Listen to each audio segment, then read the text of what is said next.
Hi, this is The Greatest Story Ever Played. I'm Dan, and with me is Andrew. Yay! This is like a long time coming collaboration. For real. I feel like we talked about this, I don't know, a year ago at least, probably. Yeah, it was like end of 2019, beginning of 2020, sometime around then, I feel like was when the initial message happened that we were like, we need to do this.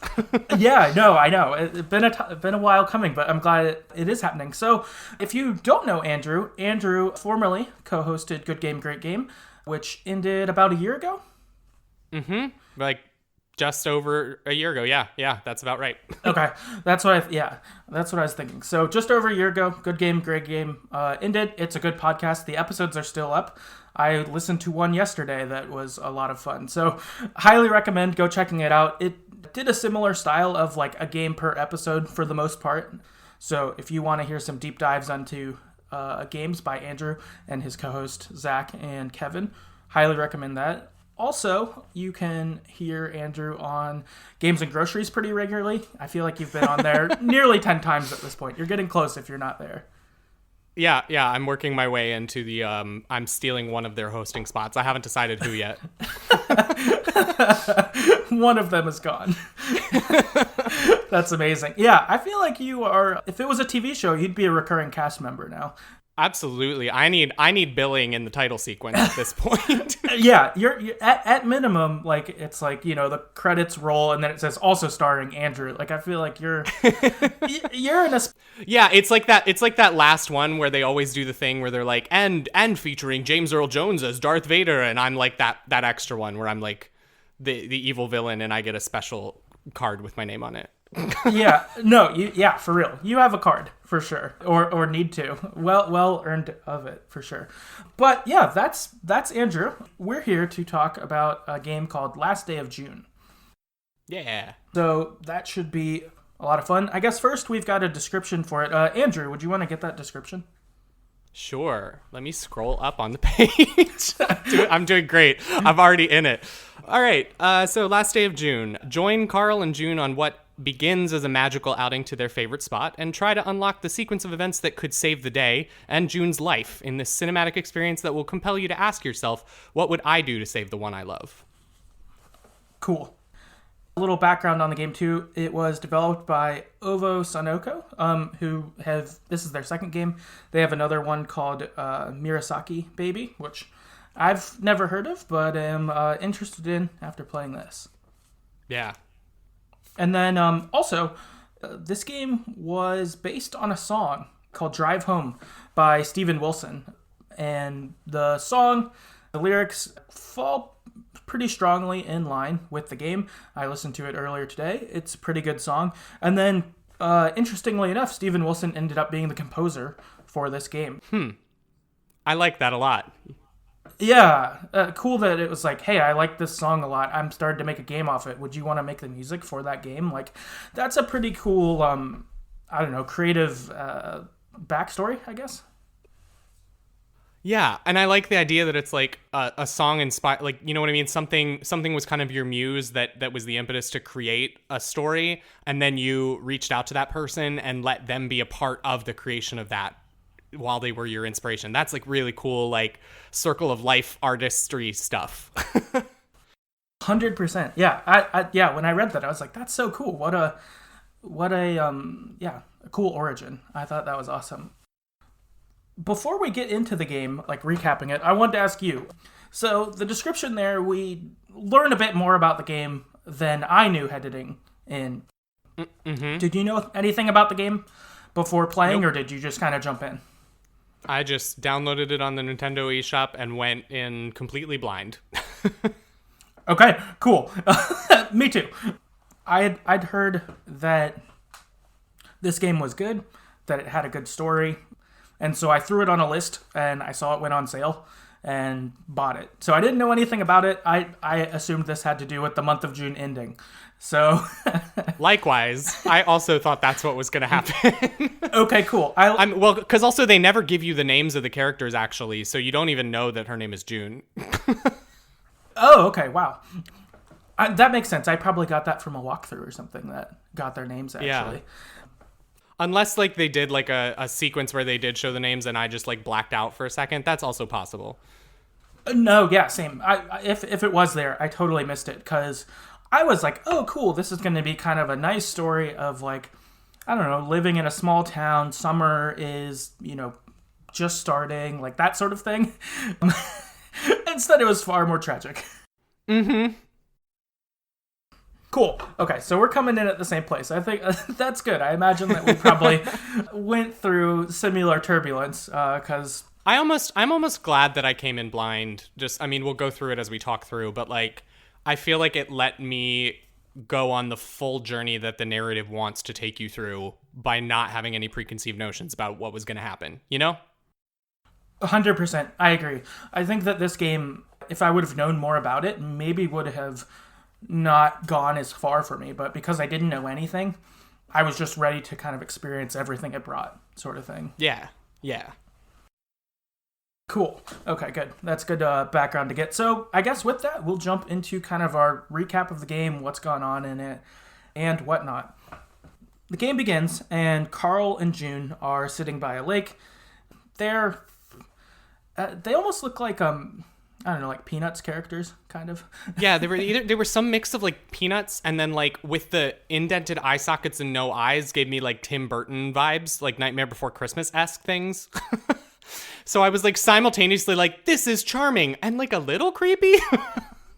Right. Yeah. I felt the same way. A little charming, a little weird. They also don't speak at all, really. I mean, they speak in like Animal Crossing, basically. Right. So exactly. Is that you, Carl?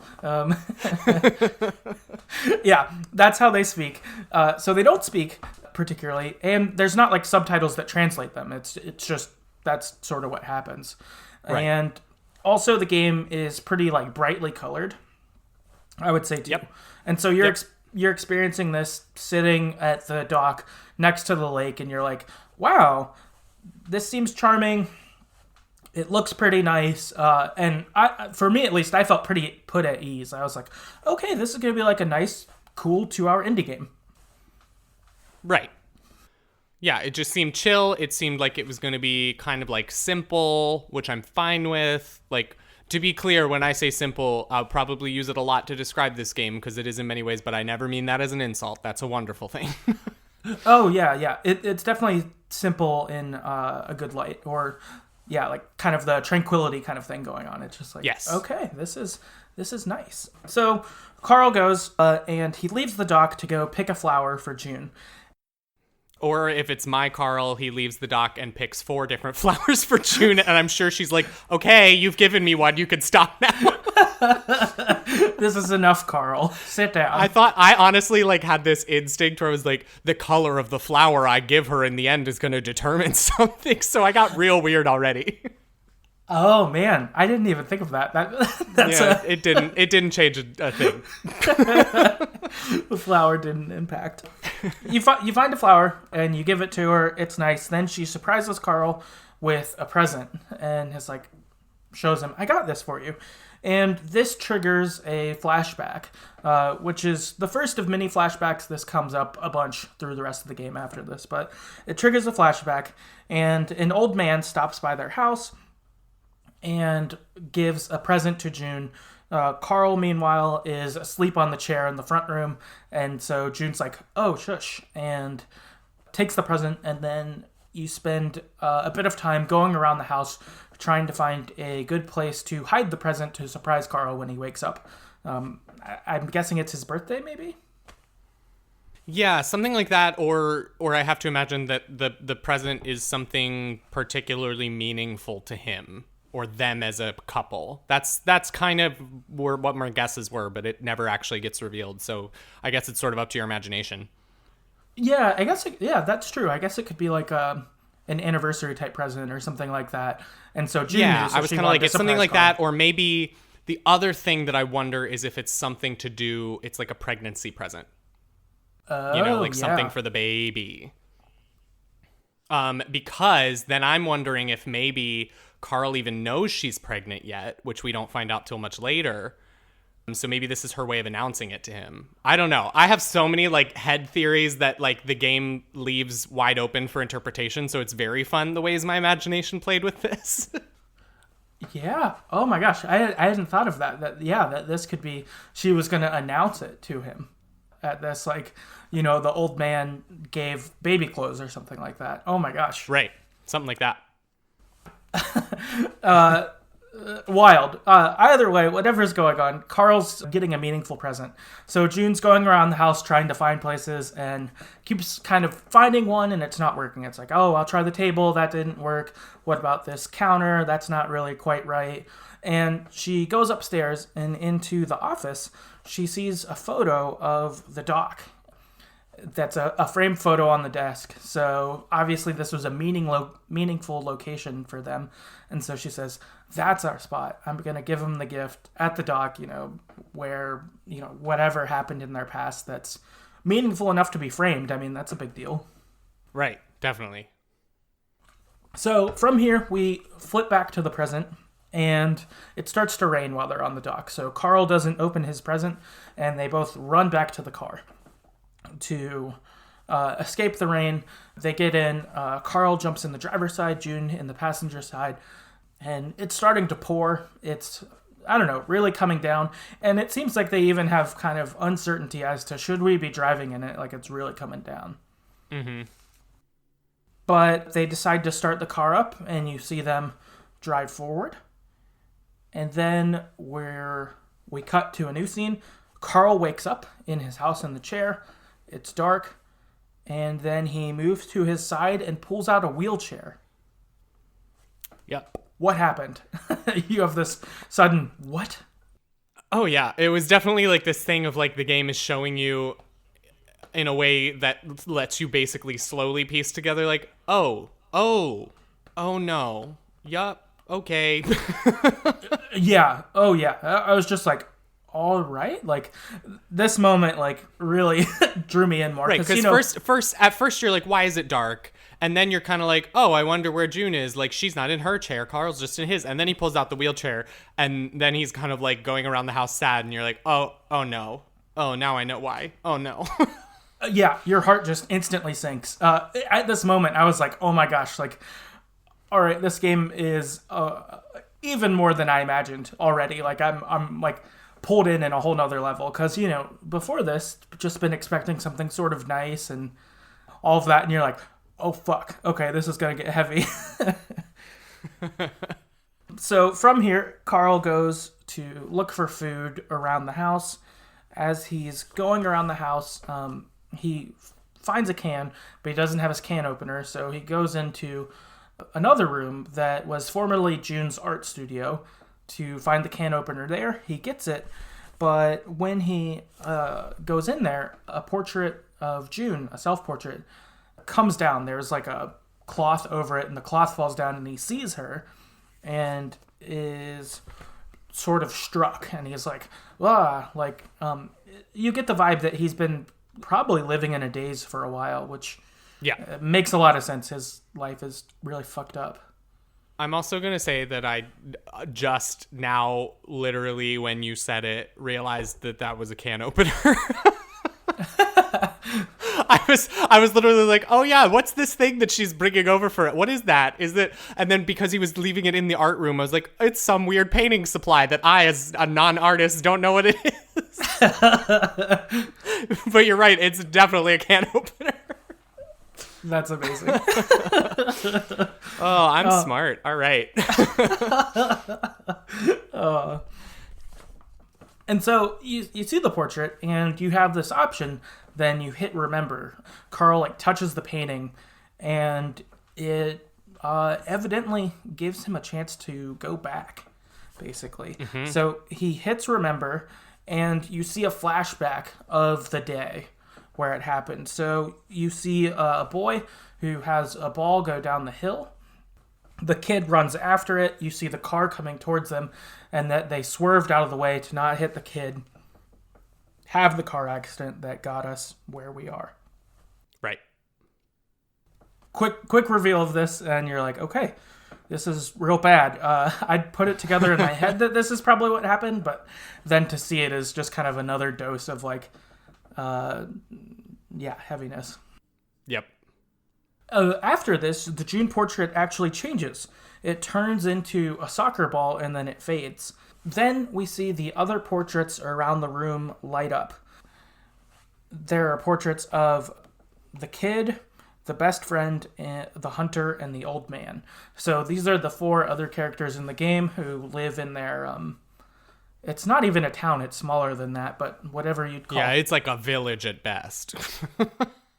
Right, yeah, village at best, because it's like there's a couple houses. It's very tiny. But each character that was there, their portraits light up, and then from here, Carl goes outside, and he walks through these memories of him and June, of times they had around their little village. And so you see them, they're sort of grayed out almost, and you can go up to them and you see, oh, this is where they, June drew this painting on this like gazebo, or this other memory where they did this thing or that thing. And so you go to each one and you're just seeing, wow, they've had, a really good relationship, and you got to see all of these like good memories they had together in the past. Yeah, this just seems like kind of the start of like how they met each other, the things that they've done together, the life that they started, the way they started to build their life together, basically. Yep. Yeah, exactly. And then from here, after Carl does his kind of round of that, he heads back inside and he uncovers the portrait of the kid. This then gives you the opportunity to go back to the kid's day of that day.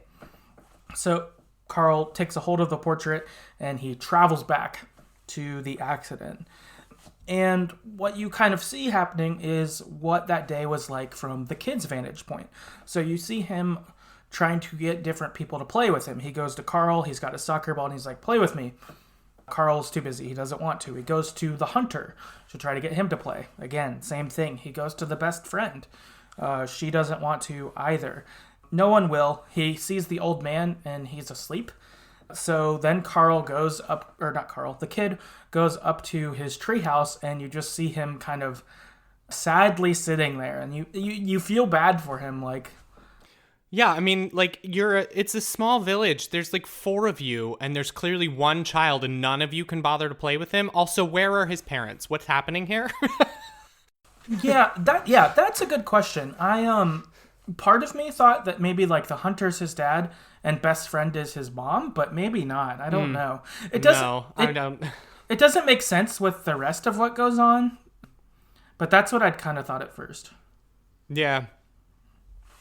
But yeah, good question. Where is his parents? This doesn't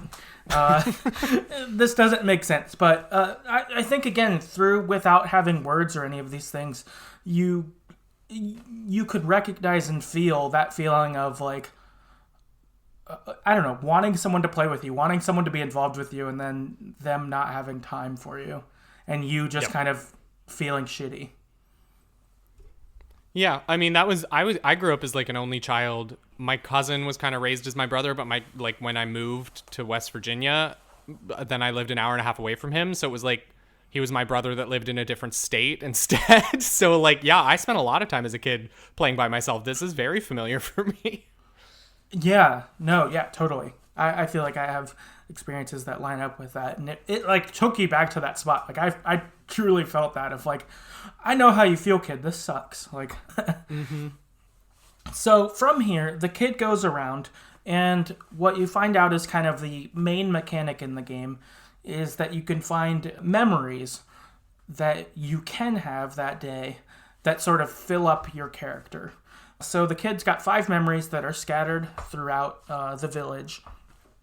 And some of them you can get to easily. Other ones need involvement from another character to kind of bypass it. So, for instance, the kid, his like main, move, if it were, is he has a soccer ball and he can throw it at flower pots to knock them over.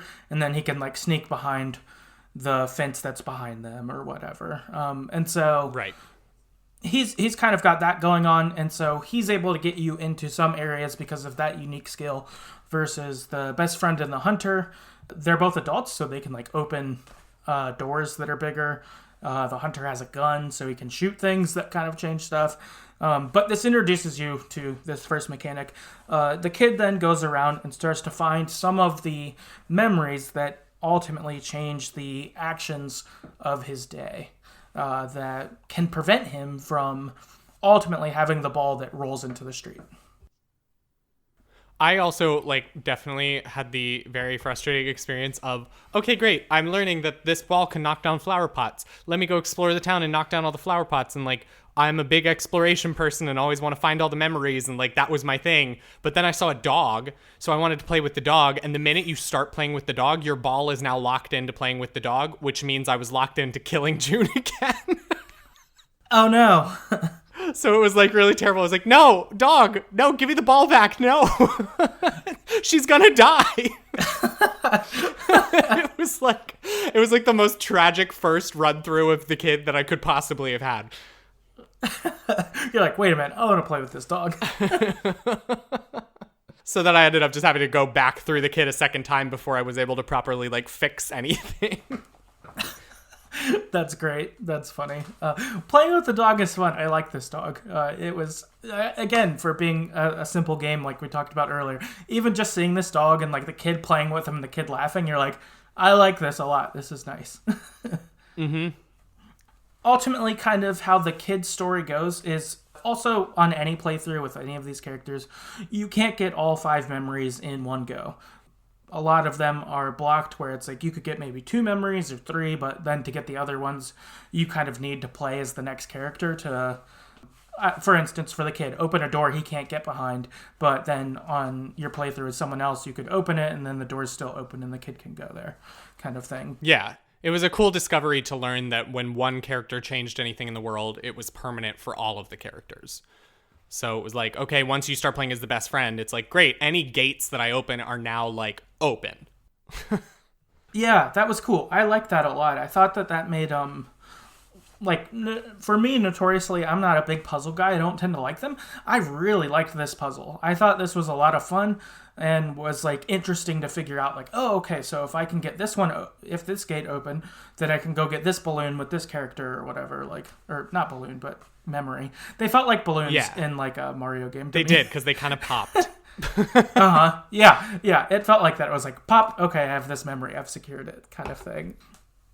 Yeah, ultimately the kid's day results in that he finds his kite and he gets a piece of rope from the old man and they fly the kite together.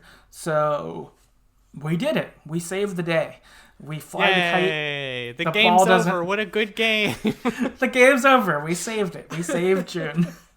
Fly the kite. So the boy is no longer there with his ball to roll down the hill to cause the car accident.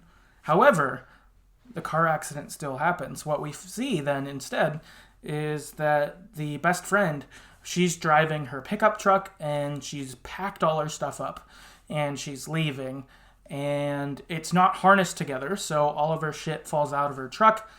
She's out there trying to gather her things. The car comes, Carl and June come, they skid out of the way to not hit her. You're back at square one.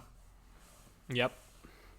From here, you get an interlude that sort of happens between each character, which is Carl wakes up from his, going back in time through the portrait, and he goes back outside and sees more kind of memories or things of him and of June. This one comes up, and it's him seeing June with their baby. So you see her being pregnant. I think in this one, too, you maybe see it's implied she loses the baby.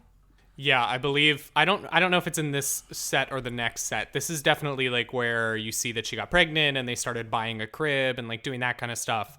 But yeah, at some point in these memories, then we kind of get the sense that oh yeah, it didn't go well. The pregnancy was probably a miscarriage or something along those lines, and they were very sad. Oh yeah, and so again, getting more backstory to these characters. Yeah, rough stuff. And from here, you move on to your next portrait, which is of the best friend. This is of a woman who's June's age, and I guess her best friend. And her day starts off. So then we go and relive her day of that day. And the best friend is secretly in love with Carl. She has a scrapbook with pictures, and then she's got hearts next to Carl all over. My favorite thing is that my brain interpretation of this, until I started reading things after I'd finished the game, and online, like, everyone was referring to her as the best friend, I thought she was his ex. Oh. Like, I literally just went all in on, like, oh, they dated, they broke up, okay. And that colored this so interestingly, because it was like this thing of, like, she was the, like, scorned ex, and Carl was, like, oblivious and dating this new girl, and I was like, well, Carl's kind of rude. Like, That's funny, yeah. Carl, because one of the things that happens on that day is that she comes over to their house and returns the can opener. And right. Carl's kind of like, oh, okay, cool. See ya. Like, feels the ex. Yeah, that's super dickish. Yeah, I thought it was this very much like she was trying to do, like, this meaningful interaction to be like, you know, I would like you back. And Carl was like, okay, bye. Oh, man. That's So, funny. yeah, my headcanon for this game was really fun. No, that's a wild... I like that, though. I think that's kind of a fun way this can go. Because I feel like with this game, since there's so much they don't, like, spell for you, you can kind of take it where you wish. Yeah. That's kind of the freedom of writing a narrative with zero dialogue to it. Totally. Yeah. But, yeah, so she's secretly in love with Carl, but has decided, I need to move on. I can't live here any longer. It's too hard for me. Which makes a lot of sense. I feel like this would be pretty hard situation to be in, to live in a small village with your best friend and their spouse who you love. Like, that would be super challenging. And it even makes sense for her actions earlier. It's like, oh, I can see why you can't play with the kid. You've got this big thing going on. You're gonna move. Yeah. Like, Right. You've decided today's the day. Like, I'm gonna work up the courage to pack all my shit into my truck, and I'm just gonna go because this is too hard, and I want to try to start a new life. Like, okay, I really empathize with you. I understand now. Yeah, definitely. I mean, I don't have an exact parallel, but I definitely had, like, a friend, a very close friend who, like, I was in love with in college. And I think he was oblivious to that and was just, like, dating people all the time. And I was just, like, there sad. No, yeah, and how hard that is, because you've got that tension, right? Of, like, I'm your friend, I really care about you. On the other hand, like, I care about you in this way that you either don't feel or don't get, and Right. that's hard being me. Like, totally. And so, again, for the best friend, you do follow a similar sequence to the kid, which is going and finding memories to try to change your day. There is a way you can end up with the rope that the kid was using to fly his kite. You end up going to the old man before that, and they're like, hey, could I have that rope? They say yes.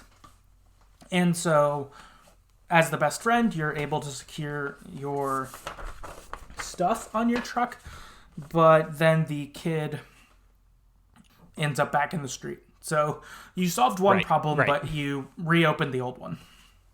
Yeah, it started to become this interesting thing where it's like, okay, I see how we're going to have to kind of slide the pieces of the puzzle around, because you had to, like, go back to the kid and, like, not, because if you go over while the old man is flying the kite with the kid, he's like, no, you can't have the rope, we're using it. Who are you? Like, that kind of thing. So it was, like, interesting to then have to go back to the kid for a second and be like, all right, let me play with the ball again so I kill her in order to, like, solve the best friend issue. Right, yeah. Exactly. It felt like you're on a sinking ship, and you, like, put your finger in one hole to stop the leak, but then it's like you took it out of a different one. It feels very like that, and you're like, okay, how can I work these puzzles, like, to make this day work out? Like, I want it to work out. How can I do it? Yeah.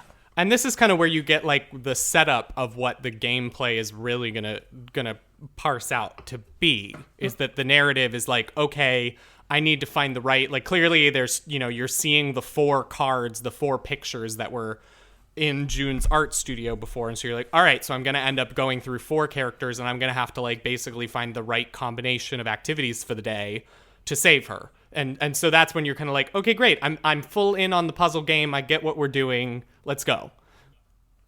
Yep. 100%. And that click moment is great. You're like, okay, I know what this is now. I know what I have to do. I know specifically what I want to look for, and even starting to have in mind what character is the one who can get me around something. Like, right.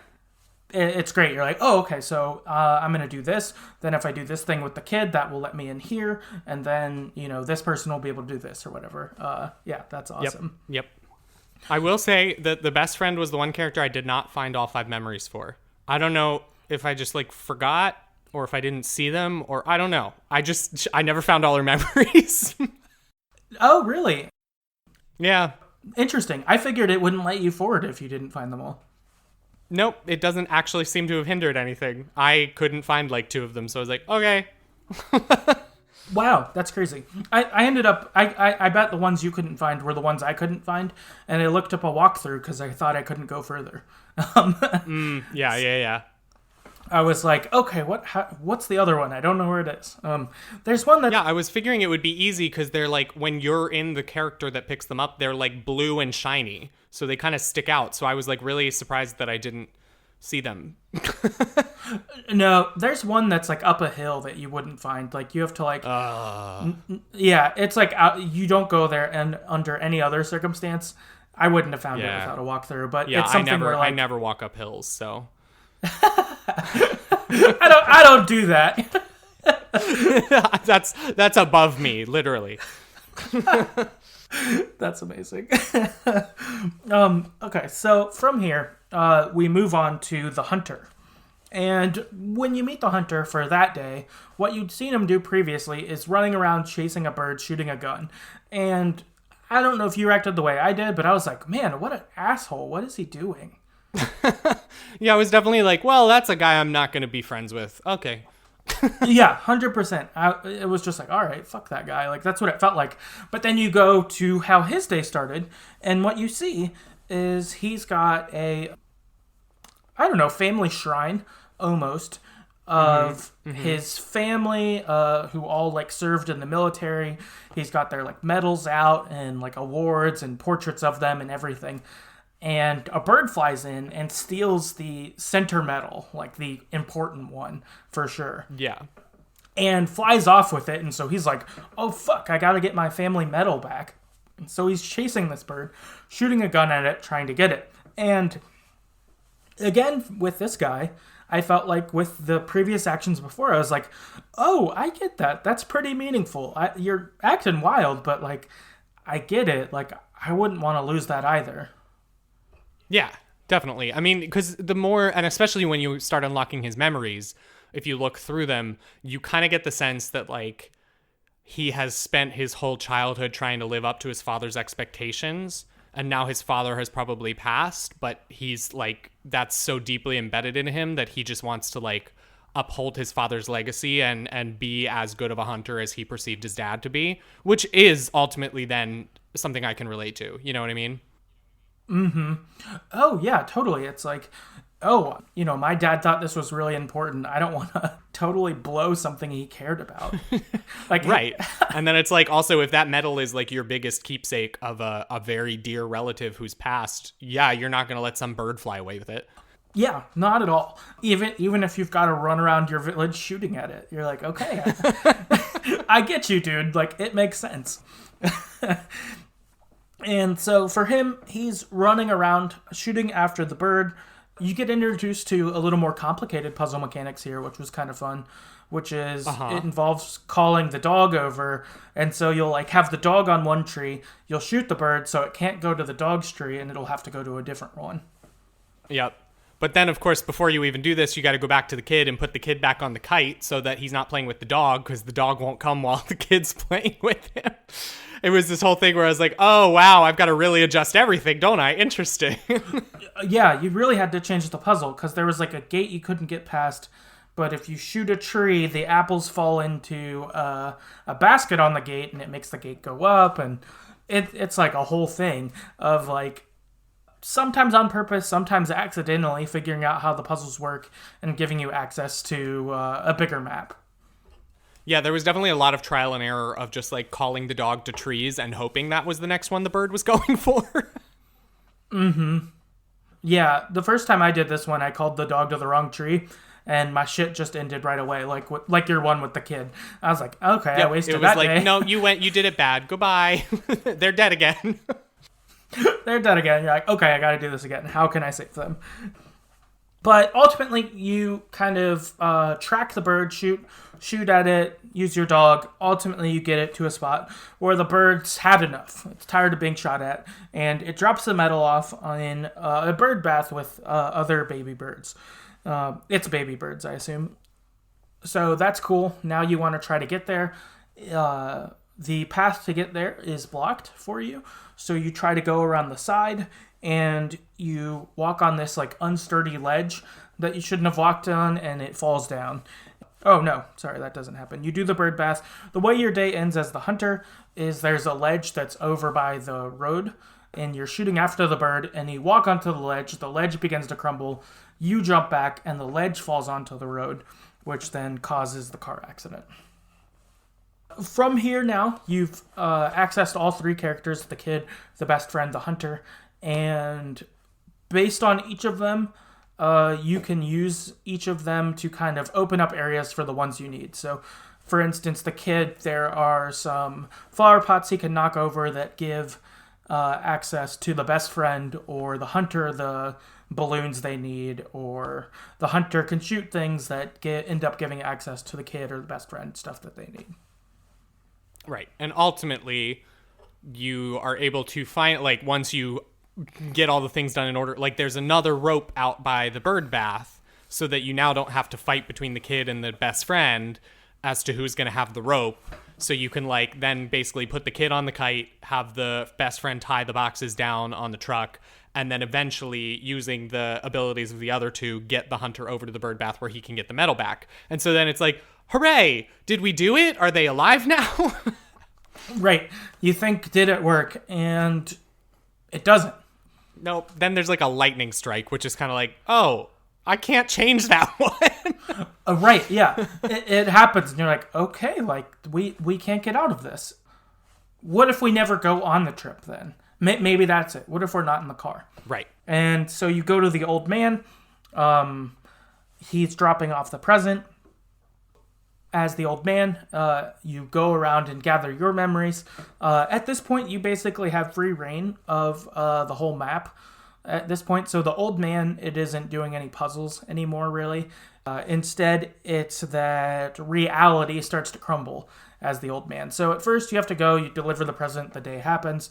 The next time, you go to deliver the present, and different parts of the map sort of break, where it's like you can't go just walk straight there. You have to, go in a zigzag or whatever. And then after this, you gather the rest of the memories, and reality is crumbling even more. You can't actually go out your front door to deliver the present. You have to go back through your house, through your backyard, zigzag around for a little while before you're ultimately able to deliver the present. So reality is really crumbling here. You see the church fall down. It's a mess. Yeah, how buildings are going. This was an interesting part for me because this is where I started to understand the way they were putting the narrative and the gameplay together, in the sense of I spent a long time, I gathered the memories with the old man, and then went over and saw his wife's grave and blah blah blah, and then I spent a long time. I did the first one and delivered the present, and we saw okay, well, that didn't change anything. So then it starts you again as the old man. So then, of course, my brain is going, great, the narrative is that we're saving her. The gameplay has been put the puzzle together and find the way to save her. So even though reality was starting to crack, and I was seeing that it was okay, it's harder to get to the front door of the house, I was wandering the village aimlessly trying to find the other thing he could do. Because there was another, the way all the picture frames had the different, kind of cards behind them that would slot in depending on which ending you gave each character. I saw that there was another card for the old man, and so I was trying to figure out what the card was. Like, where do I go? Because the narrative had been playing this idea of, like, you just need to, the gameplay is to put the puzzle together and figure out the extra thing that the character does to save her. And then the more I, like, couldn't find anything, that was when it settled in that, oh, the narrative is literally telling you that, like, by trying to save her, you're breaking reality. It's now putting in the point of inevitability that, like, there's no point to thinking back to the, like, you know what I mean? That was where I started to really feel the weight of what they were telling with the story. I was like, oh God. Yeah. That even that you can't change reality. Like, even if you have all of these people do different things, it's still coming, kind of thing. Right. So then from here, you get a sequence where Carl gets to go around to the memories and kind of change all of theirs to be like, okay, the best friend was doing this thing instead. The kid was doing this instead. The old man was doing this instead. The hunter was this. And so you get a sequence of if the quote-unquote perfect day still happened. Then it gives you your quote-unquote new reality happening, which is Carl sleeping, and he doesn't wake up along these things. So, like, one of the things that could wake him up was Carl hitting the house with the soccer ball.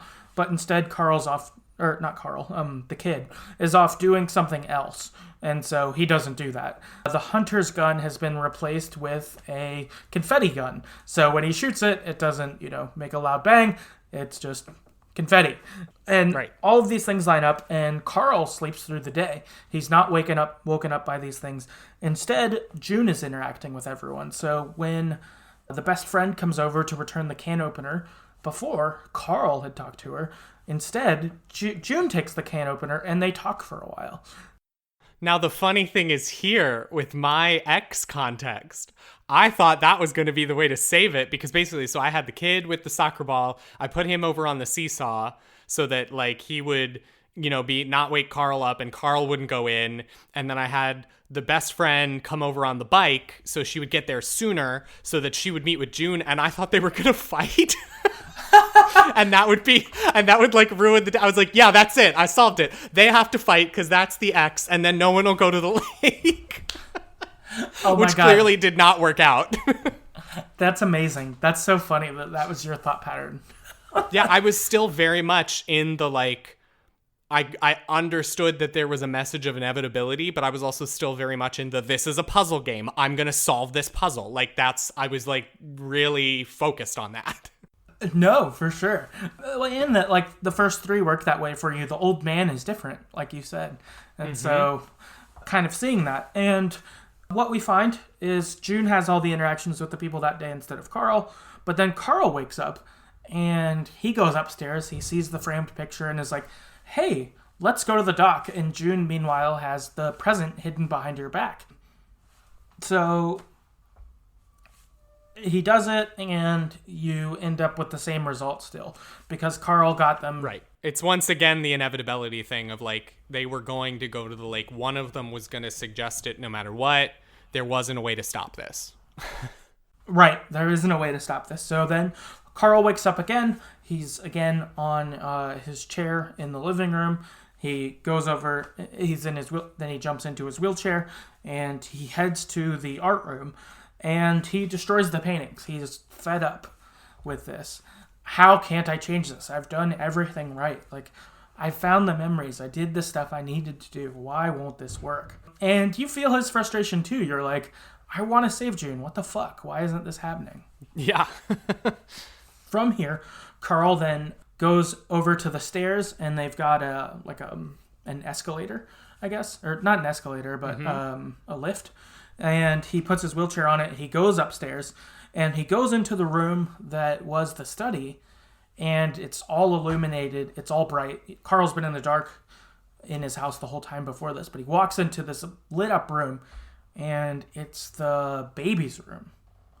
And you have the sense of kind of marvel when you go in, of kind of awe of the baby's room that could have been, almost.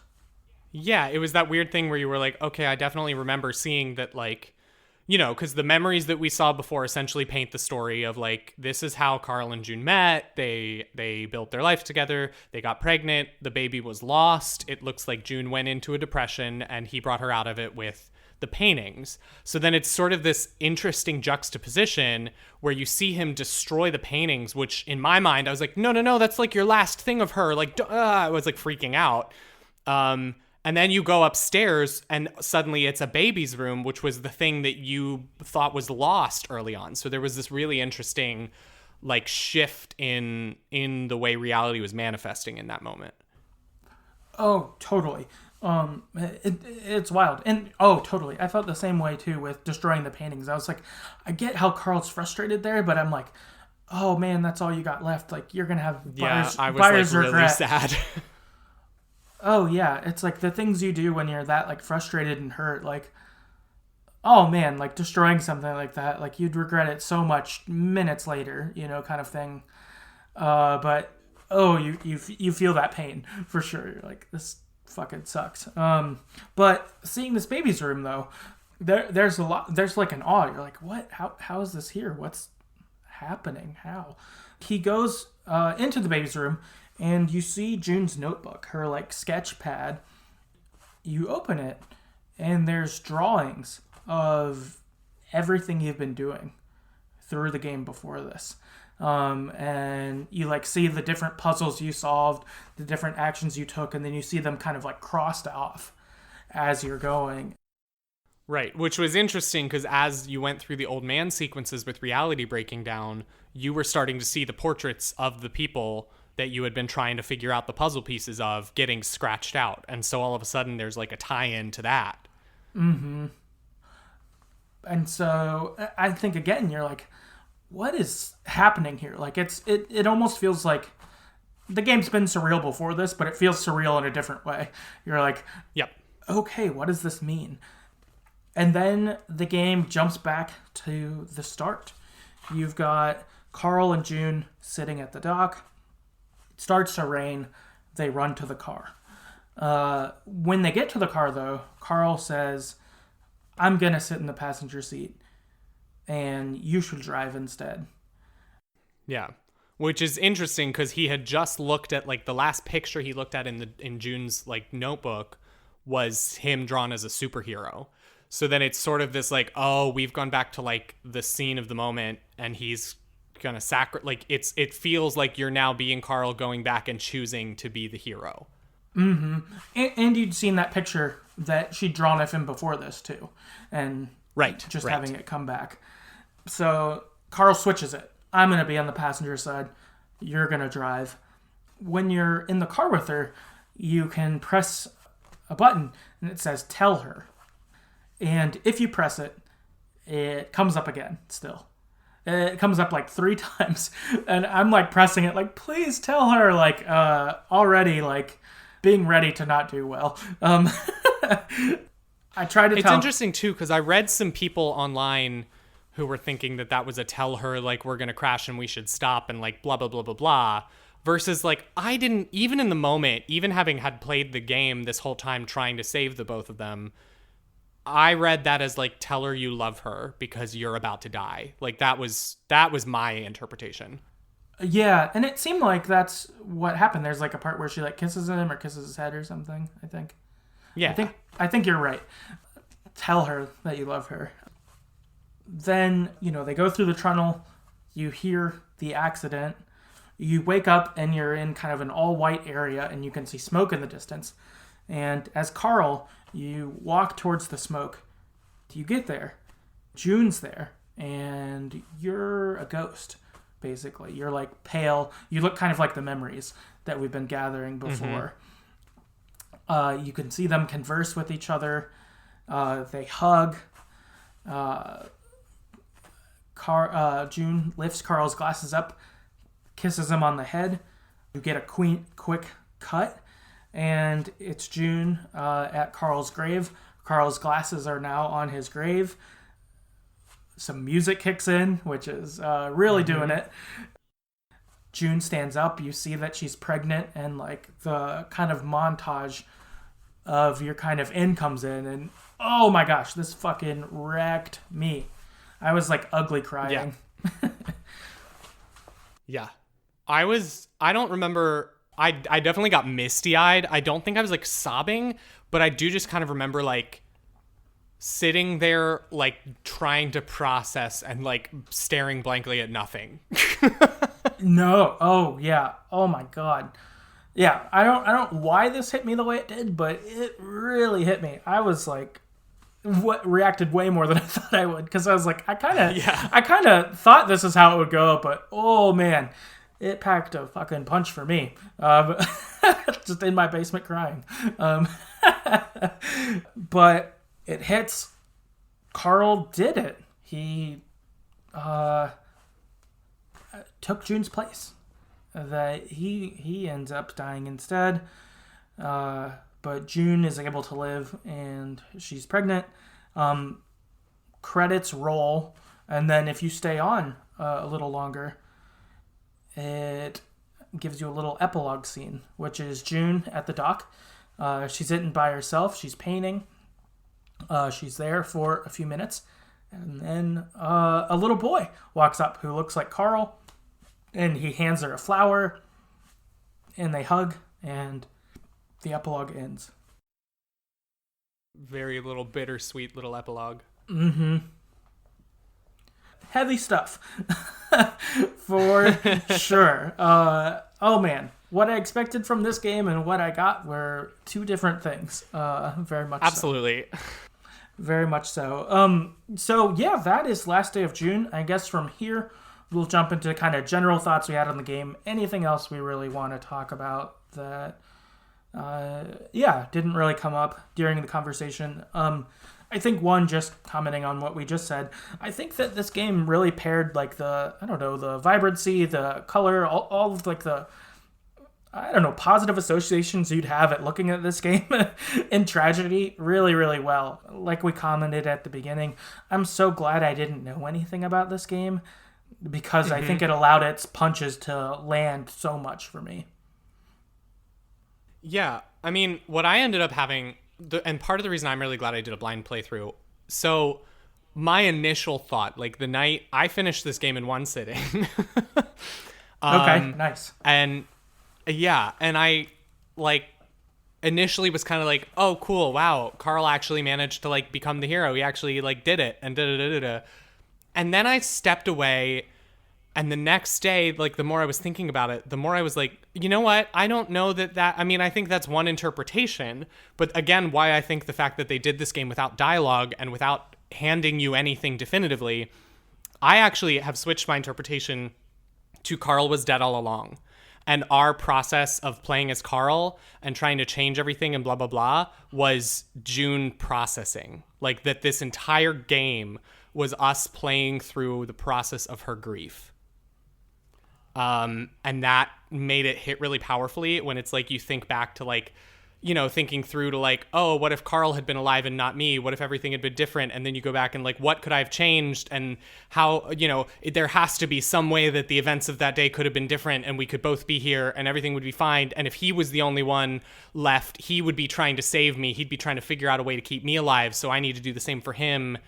And then the thing that locked that in the most for me is that after all of the tell her, the da-da-da-da-da, when you're in the white world where Carl and June interact, you get one more command where you basically press it and it says accept. And that's why I was like, that's June accepting it. That's the process of grief. That's the ending. It was really powerful when I kind of like placed it in that context. Yeah, no, that is. I didn't think that when I played, but I did see someone online mentioning something similar. It was like that notebook that you see at the end. Like, it was actually June all along trying to come up with sequences where Carl could live. And so she was, it was like her playing as Carl to try to make that work. And that's what you'd gone through, which, oh my God, like... And I mean, it then like gives me some context in like, okay, so you're doing the old man part and reality is starting to break down is how you perceive it. But instead, if that was never reality, instead the fantasy of Carl still being the one who survived and is able to save her somehow is breaking down. And when you go back to Carl and he goes up to the baby's room, that is actual reality breaking through because June is actually pregnant and gonna have a baby. And so her notebook being in there was June trying to go through all these things. So that is the actual reality coming in now that the cracks in the fantasy have started. Oh, man. Yeah. So powerful. I think that's the ending I would go with, too. I didn't feel that when I played, but I do think that's probably what I would side with now, too. It took me a day of processing to get there. No, yeah. I mean, yeah. It's so heavy, and just like that, this is her processing grief. When, just the whole time you'd been playing it the other way, thinking it the other way, but it's how can she accept that this is what happened? How can she move forward with her new family, or not new family, but family as it is now, I guess, different family. Oh fuck, that's so heavy. But then the process of like, that's what I love about what they do. I am a sucker for games that can tell a story but also carry the story into the gameplay to immerse you into the story. Like this wasn't, I don't know that I would say like, there are some games like Legend of Zelda will keep Link silent in order to like let it be a little bit self-insert and let you feel like a part of it. I don't know that I always like buy that, but when the gameplay allows you to kind of self-insert your emotions into what the characters are going through, that's much more effective for immersion for me. And I think this game did that so brilliantly. Like, if you really think about like the stages of grief, like the first thing is like shock and sadness, which is when you kind of see Carl waking up alone with the wheelchair and you're like, what happened? Oh my God, this is sad. Whoa. And then there's sort of the denial, which is when you start putting a puzzle together to figure out how to fix a thing that clearly happened. And then there's like the anger moment, which is when you're frustrated and the lightning strike still happens and the inevitability starts to set in. And then the final thing is like the bargaining, which is where you say, oh, Carl's going to sacrifice himself for her. And then the last button is the acceptance. Like the gameplay put the same emotions into me because of frustration with a puzzle or because of like what it was guiding me through, that somebody in the game, that either Carl or June, whoever's processing their grief, would have been going through. It was really fascinatingly done. 100%. It's so spot on, too. All of those things along the way. Again, like this game that doesn't give you dialogue. It doesn't have voice actors. It doesn't have even text speech, like any of that. It doesn't have any of those things.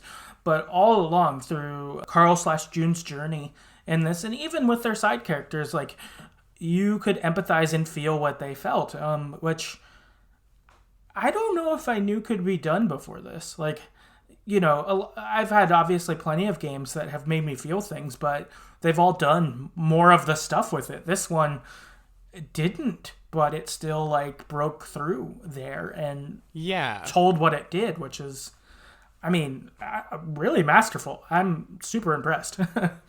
Yeah, I'm kind of trying to think, because I definitely can think of other games that have had narrative moments where they took me into the emotion of the characters through the gameplay, but this game held it through the entire thing. Like this like every bit you were doing tied you into the emotional journey of the character.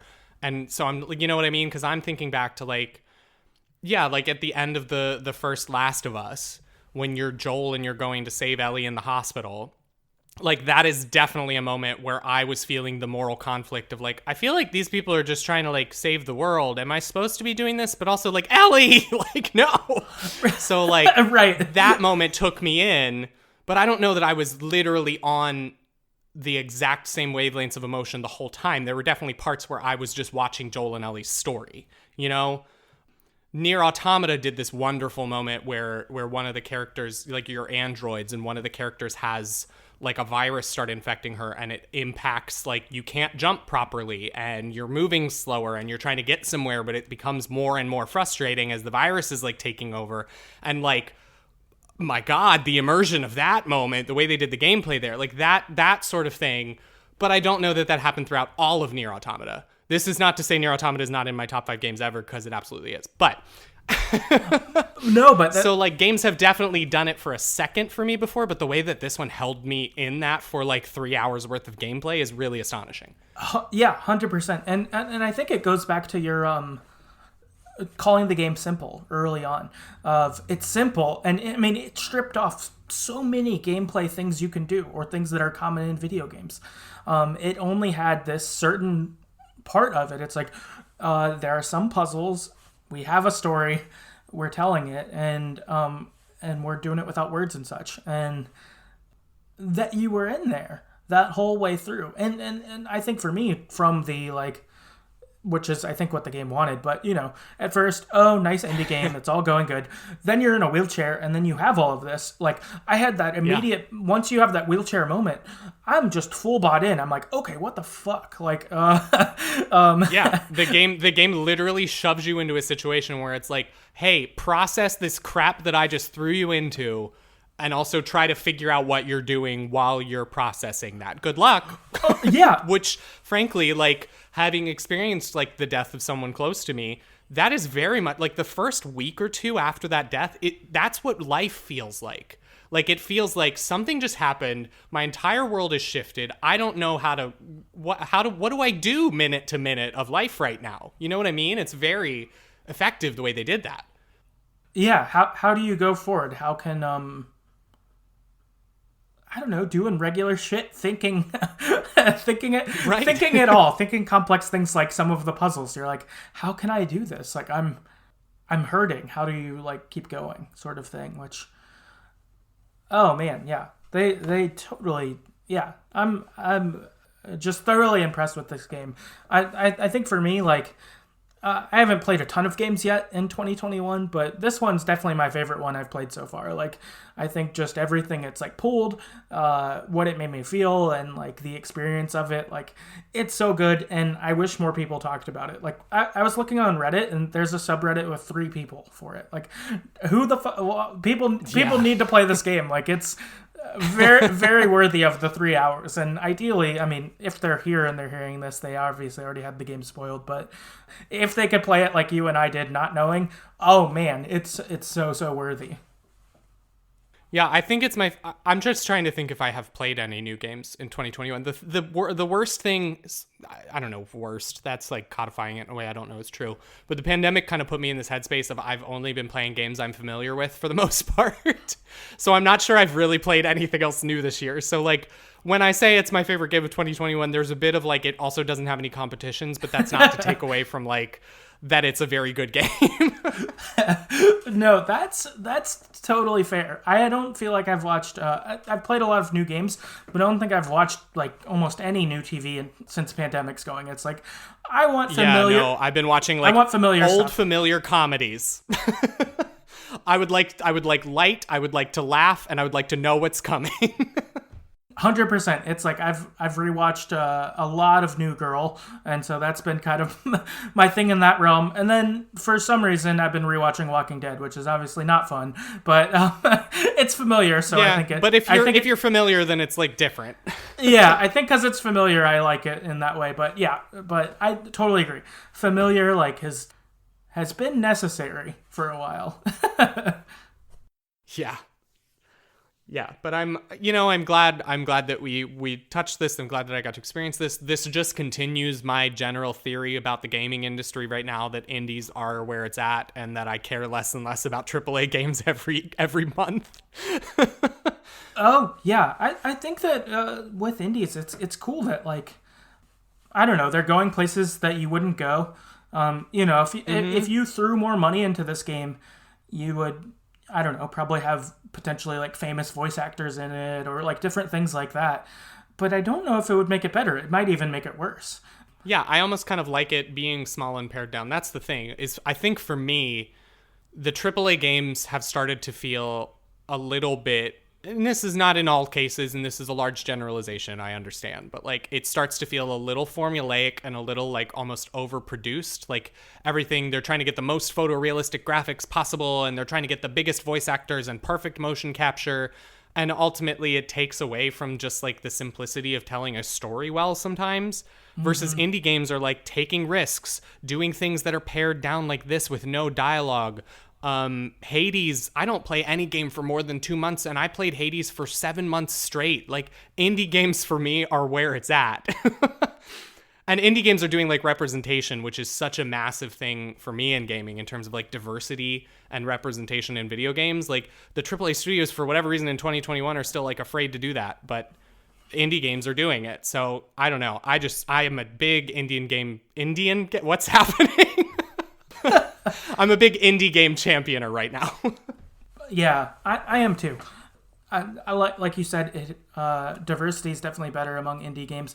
I like too that a lot of indie games give me shorter experiences. Something like this, right? You could play this in one sitting. I think I played it in two. That's super helpful. Like, on the side, I started playing Red Dead Redemption 2 recently, but I know that game's like 50 hours at least. And so yeah, that's like an investment. That's an investment. I'm going to finish that in several months, if not longer, kind of thing. Versus this, it's like, I could go and really experience something on my Saturday afternoon that's meaningful and valuable.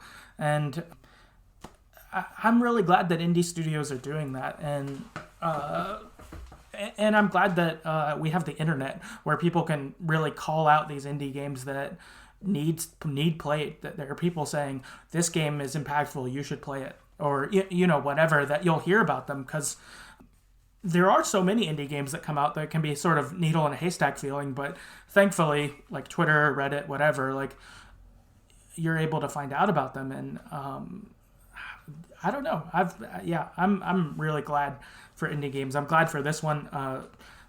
Whatever game they make next, I'm definitely going to pick it up. Like, probably just buy it day one, so I buy something full price from them since I bought this on sale. Like, yeah, definitely. I want them to have my money. Like, most certainly, I want them to keep creating and doing that. Like, it's cool.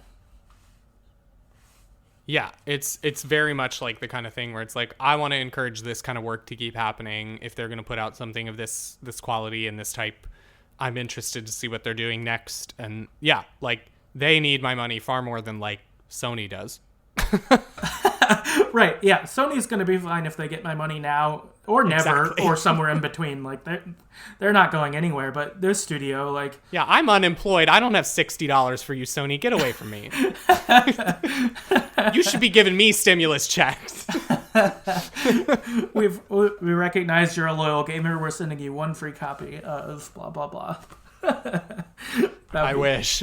Oh, yeah, that would be great. I guess they did that thing last year where they gave the Uncharted collection away for free, which was cool, but I already had it, so it didn't matter, but it was cool they did it. Yeah, same.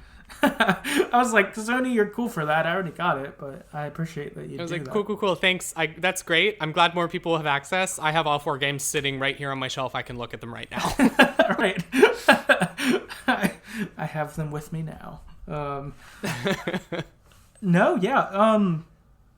I feel like I hit up everything I'd have about Last Day of June. Do you have any other things that you wanted to talk about this game? No, I think that was that covered a lot of it. The one thing I will say is that I was surprised that I imagine that this is because the narrative being tied into the gameplay made the narrative so central and important, as opposed to just the game itself, that when I didn't find all the memories, like, I'm usually an OCD kind of completionist. Like, I need to get all the things. So the fact that I finished this game with 2 memories missing and then didn't care and was like, fine, I was like, okay, so they really actually managed to prioritize like the story for me over like elements of a game. That's crazy. That's interesting that you were able to just be like, whatever, it's fine, I need to keep going, and that they like had you drawn in that much. That's awesome. Yeah. That's super cool. Cool. Well, that's Last Day of June for us. I guess when it comes to Andrew, one thing, again, mentioned off top, but Good Game, Great Game episodes are still up. Definitely go check those out. Many recurring appearances on Games and Groceries for sure, among other podcasts too. But you can find Andrew on other podcast episodes. Definitely hit those up. Where can people find you? Do you have other stuff that you'd like to promote? Anything like that? Yeah. So, I mean, I'm not a big social media person, but Twitter is probably the one I use the most. So if you want to follow on Twitter, it's just at Andrew Orsi. I'm also, the main thing I've been doing, because the pandemic took my job away because I worked on Broadway. The main thing I've put any of my time and energy into is an a cappella group that I do like covers of contemporary tracks with. So they're called Black to Gold. You can find us on Instagram at Black to Gold Music, and we've also got a couple singles on Spotify. So like we're really fancy. So I don't know if you like music and you want to hear that. That's out there. And there's a world where I might sometimes occasionally start streaming on Twitch sometime. That's not a commitment to do that. Don't hold me to it, but follow me on Twitter for updates on the possibility of that, I guess. Okay, awesome. No, that sounds sweet. I like that. And I'll on Twitter, Andrew will be tagged in there, and in the show notes, I'll have links to that stuff too. So definitely check out Andrew's stuff. Andrew's an awesome guy. It was fun getting to chat with him about last day of June. So thanks again for coming on. Thank you so much for having me. I'm glad we got to do it. I know, for real. I'm glad that we finally made it happen. Super stoked about that. And then lastly, for us, if you want to find a backlog of our episodes, you can do that wherever you get podcasts or on our website, TheGreatestStoryEverPlayed.com. If you'd like to rate and review us, you could do that at Apple Podcast or Podchaser, wherever you get your podcast. That would be super helpful if you'd like to do that. If you'd like to financially support the podcast, you could do that at patreon.com/TheGreatestStoryEverPlayed. There, for as little as $1 per month, that will get you access to monthly bonus episodes we do. So we've done things like talking about our favorite characters in gaming. We talked about our favorite Pokemon, stuff like that. So if that interests you, that is there. Go check that out. Our Twitter's at StoryEverPod, so you can tweet at me there. Love to talk about last day of June or other recommendations you might have. That'd be cool. And yeah, that's the episode, and we'll see you next time.